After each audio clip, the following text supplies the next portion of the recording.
Hello and welcome to the FromTheStandz podcast.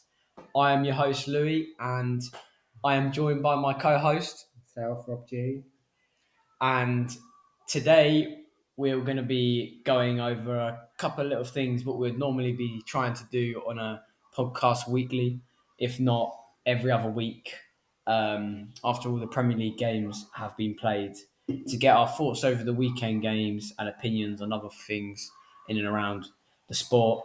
So today it's just obviously like a little intro podcast, just by getting to know what we'll be doing with the podcasts. And obviously, if it was a normal Premier League game week, some of the things we'll be talking about is just like general football chat, like the weekend games, talk about possible transfers happening in the January transfer window, talk about FPL, get any insights on our teams before the game week, after the game week, and obviously try to do Super Six every week where we can go up against each other to see who gets the better of the game week, and then obviously discussing a team of the week at the end of every week of our thoughts.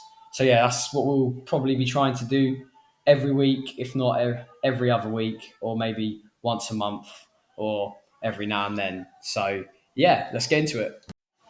So today we'll be going over our thoughts on the England versus Italy game on Tuesday night, due to there being no Premier League games this week. So we thought we'd talk a little bit about England for the start of podcast, just to get to know what we'll be doing and everything. So obviously to start off with, what were your thoughts on the game? What did you think, Rob?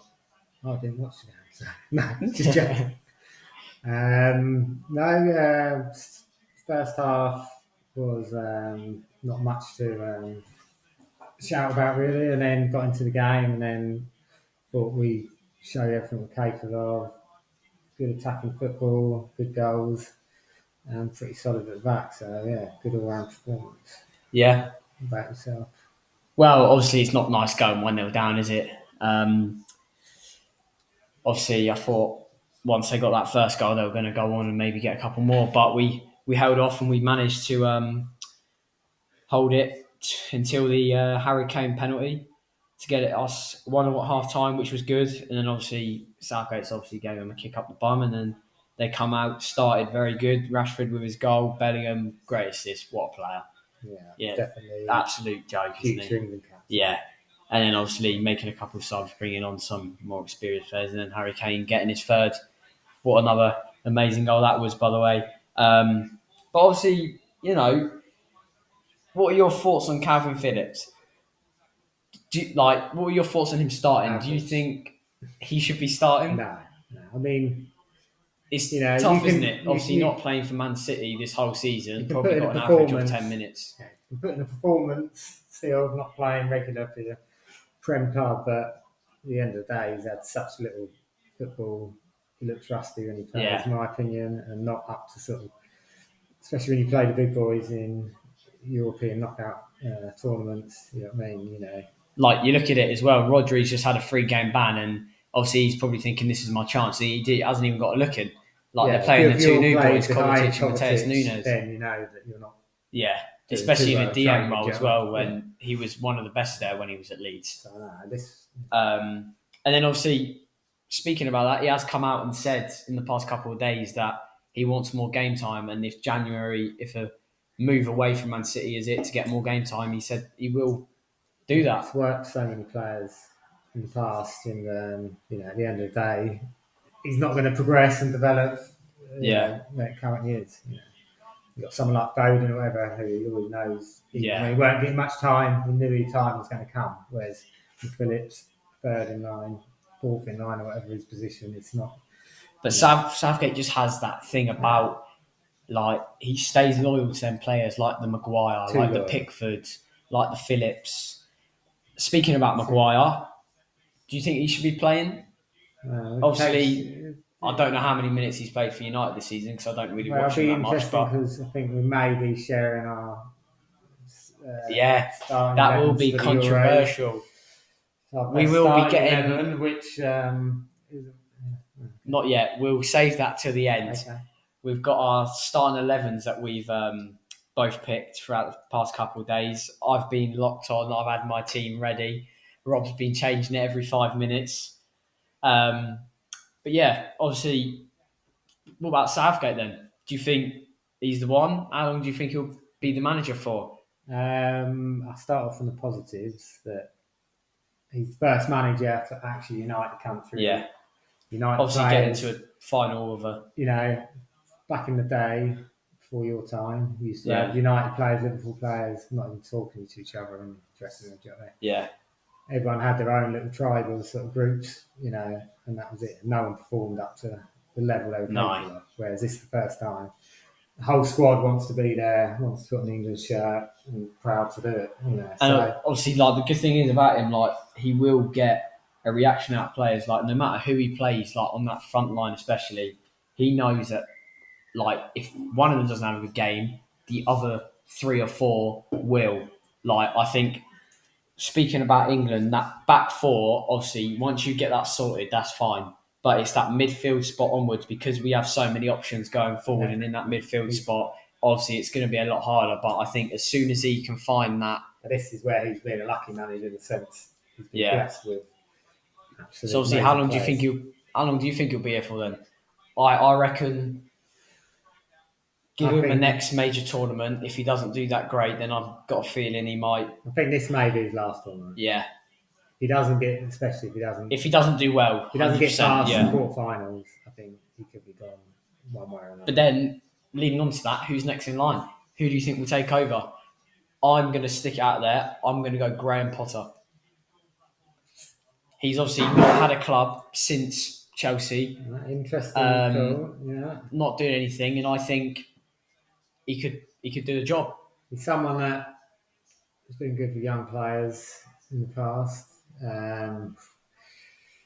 He's obviously failed in his last job, so be a risky one. Yeah, I mean, he would be someone that wouldn't be too controversial and sort of he's someone the FA will like because he won't be shouting about creating the sort of. And obviously, going on from that, do you think it has to be an English manager next, or do you reckon we could go somewhere else? And ideally, an English manager. I mean, yeah, obviously, because they'll have that. I'd say he wasn't doing so well at the moment. Eddie Howe would be another contender. Yeah, but obviously he's doing amazing at Newcastle. Gone and beat PSG a couple of weeks ago 4-1. He's not likely to leave that anytime soon. Lascelles and Shah at centre back, no one would have thought that.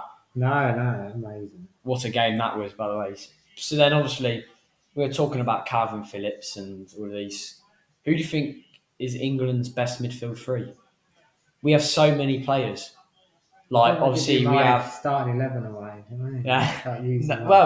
Just give it a little idea because obviously, now Trent's been linked in that midfield role. He's not known as a defender anymore. You've got my general thing is we play 2 negatives for our players. We've got our formation. Again.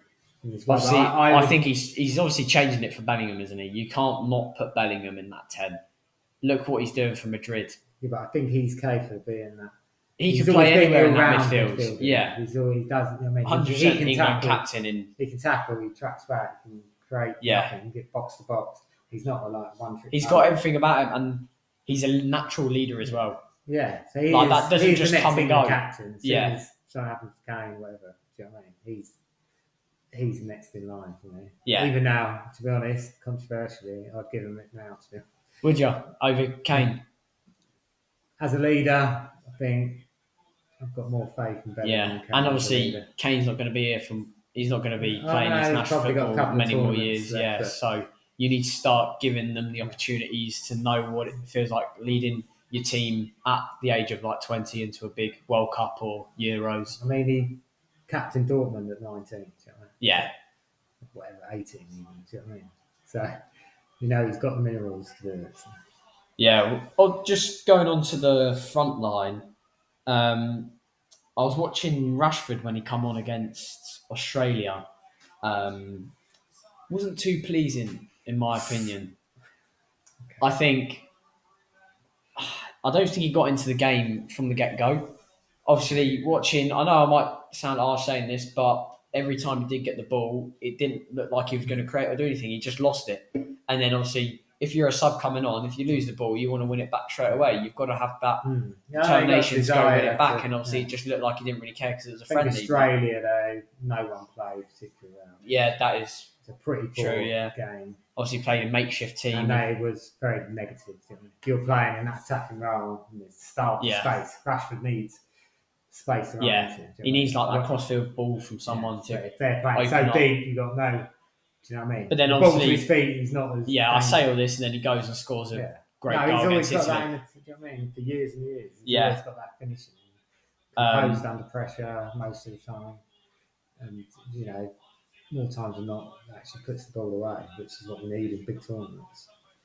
Do you think he should be starting Rashford then? Because obviously you saw him start him against Italy in a big game. The whole team there. No, we're just going through it. I believe he can do a job there. He can fit in that team without sacrificing. Team. It's difficult. So many good players, but I still think if you play the right formation, you can get more attacking players in there. So then, do you think he's number one for England on the left wing from we'll do from a fan's perspective, and then obviously Southgate's perspective? Because obviously, in my opinion, obviously you've got the likes of Foden, Grealish, Rashford. You've got Maddison, who's even played there. You've got so many players that can play there. And do you think he's the number one? Obviously, I know he hasn't had a great season so far for United, but obviously Southgate sees something in him. He might be absolutely destroying stuff in training. But again, I'll show you this in a minute. But I think third forward is where he would fit in. I think in the midfield, he doesn't get in. But if you tweak the formation, and, do you know what I mean? That's what he will do. He'll try to tweak it to try and fit him in. I think there's a space if we play more attacking formation. So I think he can fit in without losing one of the big players in there. Well, obviously we've been going through a couple of questions and stuff. You got anything you want to add? Anything about England? No, I'm feeling fairly positive. I mean, it's we've got the players there to do it. We've got the team spirit. We've got the fans behind us. We've got everything you need for a good tournament. And just need to make sure the players go and. There's no massive standout countries in the Euros. Obviously, like you look at us as well. The amount of people we've got coming up, like the likes of Tomori, Gahey, Bellingham, James, Trent. There's so many like upcoming players that I think we can go win major tournaments. You could feel the second string team still compete. Obviously, Ollie Watkins up front. You've got Saka on the right wing. We've got cover in every position. Yeah. Like multiple decent cover. Yeah. Apart from maybe one. So would you say you should start giving some of the younger ones a chance every now and then? Maybe if it's a World Cup group stage game. One good thing about qualifying too early is now we've got 2 or 3 games where you can play probably put in 5 fringe players and give them at least 45 minutes to see how they get on. 100%. You know what I mean? And so that is the perfect scenario when you're trying to qualify for the tournament. So it's I would say it's looking positive, and I'd be disappointed if anything less than semi-final. Yeah. Well, going back to the England-Australia game, I'll tell you who I did think done very well and didn't get much recognition. I thought Sam Johnson done very well in goal. He looked very good. Obviously, Pope not even getting a chance anymore, and obviously you think of it as it's probably going to be Pickford, Ramsdale and Johnson. So I do think obviously when he gets his opportunity, obviously you want to perform to show what you're about. And Pickford, if he goes down with Everton this year, do you think he'll still be number one? Do you think, because obviously like we've already said, Southgate loves to have these players that play them, like no matter if they play, like Henderson, he plays in Saudi Arabia and he's still playing him. So Pickford is the number one. No, he's the controversial thing. On a personal level, can't stand the guy. Yeah, but obviously when they're in an England shirt, England shirt, he hasn't let us down. But I wouldn't say he's It's just something about when they put that shirt on, like Maguire and Pickford. Like for club, obviously Maguire doesn't play, he doesn't get a look in, and Pickford, obviously, you don't really think about too much. But obviously, when they put on that England shirt, you really do see how good they can be. But you can't say any of them have let us down. But no, sometimes to win tournaments, you need more than that. Yeah, 100%. I'm not sure Pickford. He's always got a mistake and emotional in games. Do you know what I mean? It could cost you. Something winds him up, and he sort of a crowd gets or something. Yeah, someone gets in his head, does something, or you know what I mean. So yeah, you've got to be composed. It's that position. It's most important position on the pitch in some sense. Yeah, well, obviously we're talking about the team. Obviously, I just want to go into one more thing before we go into our England 11s. You look at the right back spot. I do think we have the best squad depth in the world in a lot of positions. Like we've got Trippier playing left back, who's been one of the best right backs in the Prem this season. FPL, you've got top on stats. Yeah, you've got Walker, who's absolutely destroying it in Man City's team, who's now the captain. And then obviously you've got Trent, who obviously didn't play. Three people that would get into most teams in the world, most club teams. And then obviously one we're not talking about, Reece James, who's injured still. Yeah. You've got so many, and obviously if you are thinking about upcoming, you've still got. I'm not sure if Tariq Lamptey changes nationality or is he still English. I'm not sure. They're playing well. Yeah, he's playing well.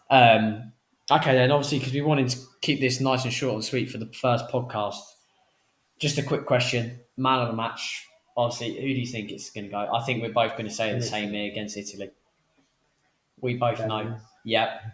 Bellingham, of course. 100%. The amount of times we're going to probably be speaking about this guy. Glides.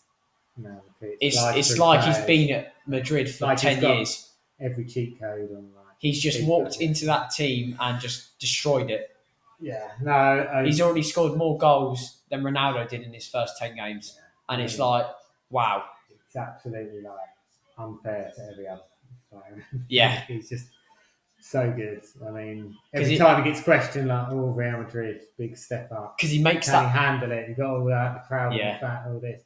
Walks in, they're literally building a team around him. And if obviously, if you think about it, look, he knows he can make them runs in behind because he's got the likes of whoever's playing, Kroos, Modric, Camavinga, Tchouaméni, Valverde.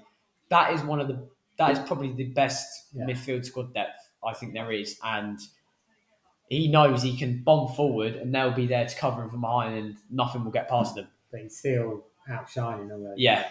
He's still the one that... Still... That's incredible at this age to be... Yeah. So mature in his sport. Joe, obviously I saw something as well that said that Real Madrid was sending scouts out to Joe Bellingham's when he's been playing with England, just like scout out to see. I think... Personally, I don't think he would go to Madrid because obviously, like he said, he doesn't wear Bellingham on the back of his shirt. He has Joe because what he said was he doesn't want to be known. Person. You don't want to follow. You want to be different, if you know what I mean. I think that shows his character as well. Yeah, it just shows. I don't want to live off the back of my. Yeah, 100%. Do you know what I mean? I want to make my own way on my own ability without any sort of favours. Yeah. Okay then. Here we go. For the big time. Right. Okay then. Say the World Cup started tomorrow and everyone was fit. You had a whole squad to choose from. What would your start and 11 be? How are you wanting to do this? Are you wanting to go, you say your team and I say mine, or should we go player by player? What formation are you going with, by the way? I've gone for a 4-3-3, but kind of like one as a 10. I've gone for like a 4-1-3-2 or 4-1-4-1. 4-1-4-1, okay. It's sort of just more like a number 10, really. Yeah. So it's more like a 4-1-3-2 sort of. Yeah. Well, I've kind of got like 2 8s and then a 10 kind of, but obviously one of the 8s will drop a little bit deeper to do that like holding role. So you wanted to do player by player, or you wanted to just go? Should you do player by player? Okay. In goal, I'll start off with this one. I think it's got to be Pickford. obviously,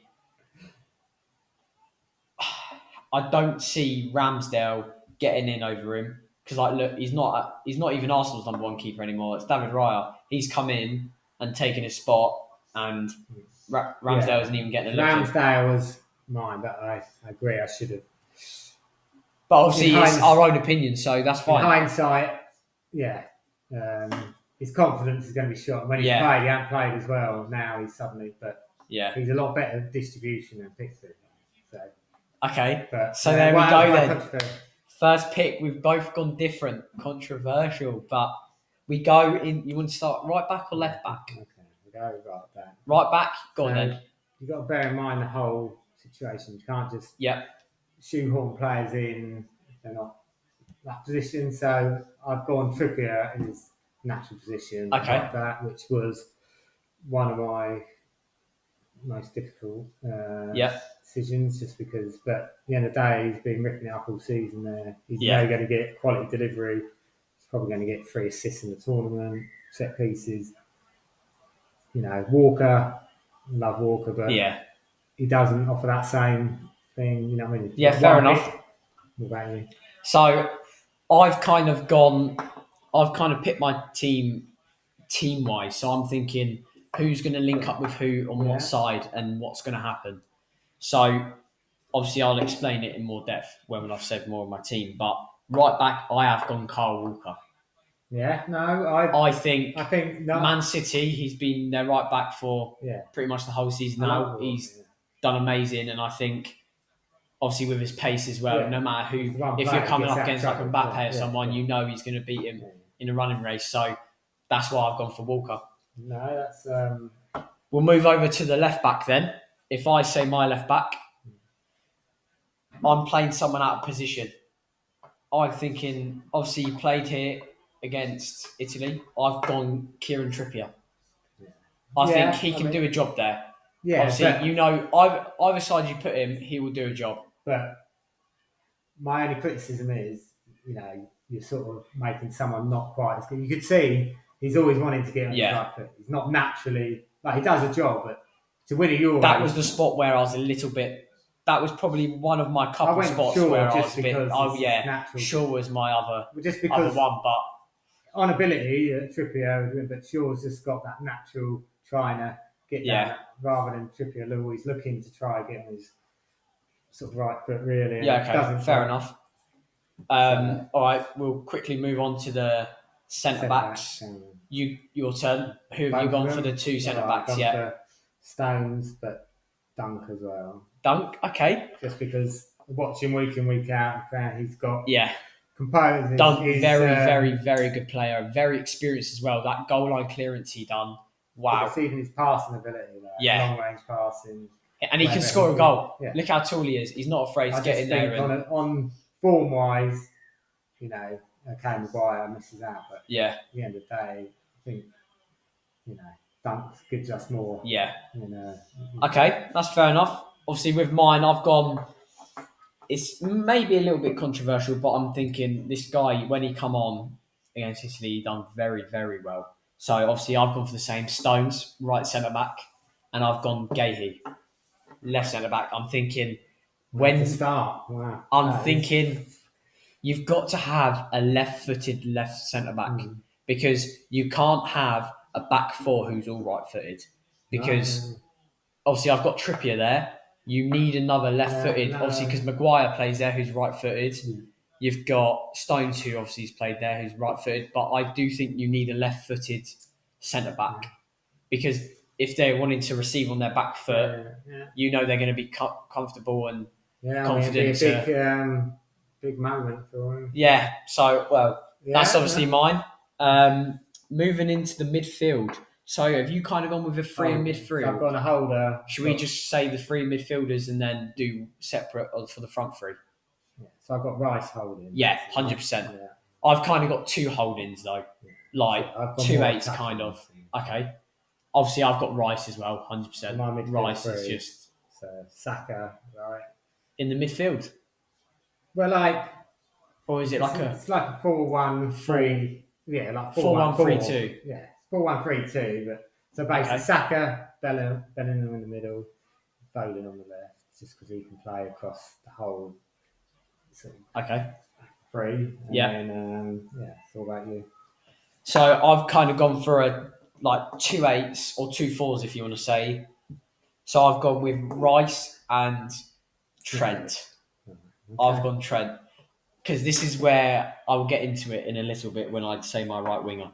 I'm playing Trent on the right hand side with Walker, Rice on the left hand side as the 2 8s or 4s, whatever.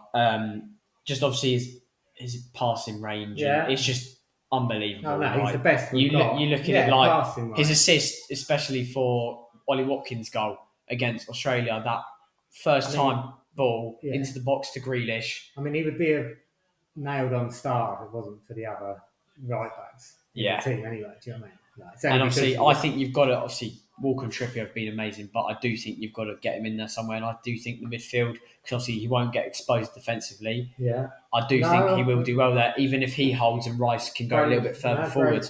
Yeah, I mean, he's shown he can move into that midfield. Yeah. Obviously doing it with Liverpool in that inverted right back role. Yeah. Whether you play as your starting position but yeah. No, that's interesting. Yeah, so that's obviously mine. And then obviously for the front three, I'm just going to say it straight out. I've gone Saka, Kane, Grealish. So I'm playing Walker. Kane, did you say? Sorry, for a minute I thought you said Kane. Yes, I've gone Kane. Kane as a striker. Right. I'm playing a 4-3-3. Right, so you had Trent, Rice. Rice and Bellingham. I didn't say Bellingham. Right. My bad. Yeah, so Trent, Rice, then Bellingham as the 10. Right, okay. Yeah, that's all right, I didn't make that clear. But then, obviously, Saka, Kane, Grealish for me. Obviously, this is what I was going to say now. You've got Walker as the right back with tons of pace. You've seen the link up of Trent and Saka, what they've done in the past, England friendlies and whatever.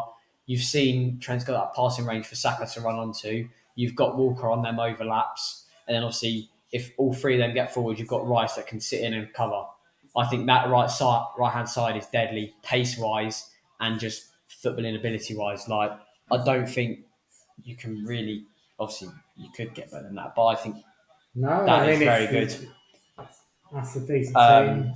And then obviously, for Grealish, I went Grealish because I think on his day, one of the best left wingers there are. I know he hasn't been performing for City very well recently, but I do think when you get him on the ball a lot, with Bellingham feeding him, Trent feeding him, I do think he can open the spaces. But, you know what I mean? There's only space there. The only thing is as well that I was a bit... Obviously, I do think he's more of an impact player, so I do think he's better off coming off the bench, but I'm thinking start him, then you've got the likes of Foden and Rashford that can come on as well, change the game, Maddison. I just think Foden's probably, in my opinion, the technically best player we have. Yeah. All-round ability is... So is he your left winger? Yeah. What's your front three then? Well, no, that's... So that's the three, and then I've got Rashford and Kane, Rashford just off Kane. No, Saka. Saka's on the right. Sorry. It's 4-1. 4-1-3-2. Yeah, okay. So you go very attacking. Rice is the holding on his own. Will he be able to handle that? I think Bellingham helps out a little bit in that sense. He's not just all one-trick pony. He does track back, you know what I mean? And then you've got... He's very disciplined. I just think... Which is good. You've got to be brave. We've shown two tournaments where we get knocked out in the same fashion, where we're too negative, where we should have absolutely destroyed the team. We're much better. But no, we sat back and tried to defend. Yeah, that's why when we've got all these players. Yeah. You've got such good players going forward. Why just try a big too negative? Do you know what I mean? Just go we're going to score more goals than you, and just go for it. But that's both of our 11s. Let us know what you think of them both. Let us know if there's any controversial decisions. But this is obviously the first podcast that we'll be doing. So hopefully we'll be trying to do another one for this week's game week. Obviously some big games, Chelsea, Arsenal, Man City, Brighton will be a very, very good game. Merseyside derby, Liverpool, Everton. What fit on in the Premier League? What forgot? I'm actually disowned my football. Hopefully they'll be coming back to the Prem soon. But I think we called it for today then, mate. Obviously, just like I said, just a little insider of what we'll be doing in these podcasts. So stay tuned if you like this one, and more will be coming soon. Make sure to follow our social medias, which are From The Stands on Instagram, TikTok, and YouTube. Thank you from me. Thank you for me. See you in the next one.